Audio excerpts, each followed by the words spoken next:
নতুন নায়িকা আসায় বিতর্কের মাঝে কিভাবে দিন কাটল জিতুর? বিস্তারিত জানতে ভিডিওটি দেখুন। টলিপাড়ায় নতুন জ্বর, দিতিপ্রিয়া আর জিতু কমলকে ঘিরে তুমুল বিতর্ক।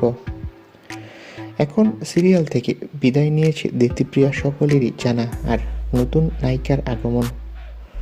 যদিও দিতিপ্রিয়া এখন পর্যন্ত একটি শব্দও বলেননি এই বিষয়ে, কিন্তু প্রশ্ন হলো এই উত্তপ্ত পরিস্থিতির মধ্যেই জিতু নতুন নায়িকার সাথে কিভাবে চালাচ্ছে শুটিং।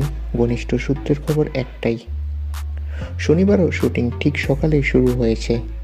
আর হ্যাঁ, জিতু আর নতুন নায়িকা সেটে এসেছেন, কিন্তু সেটের পরিবেশ সেটা নাকি টানটান আর থমথমে। শুনতে পাওয়া যায় এখন পর্যন্ত নতুন নায়িকাকে নিয়ে একটাও বাক্য সিরিয়ালের কলাকুশলীর সাথে উচ্চারণ করেননি জিতু, যদিও পোস্ট দিয়েছিল নতুন নায়িকার পক্ষে জিতু।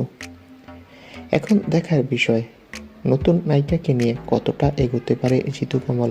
তো বন্ধুরা, নতুন নায়িকাকে তোমাদের কেমন লাগছে কমেন্ট করে জানাও। ধন্যবাদ ভিডিওটি দেখার জন্য।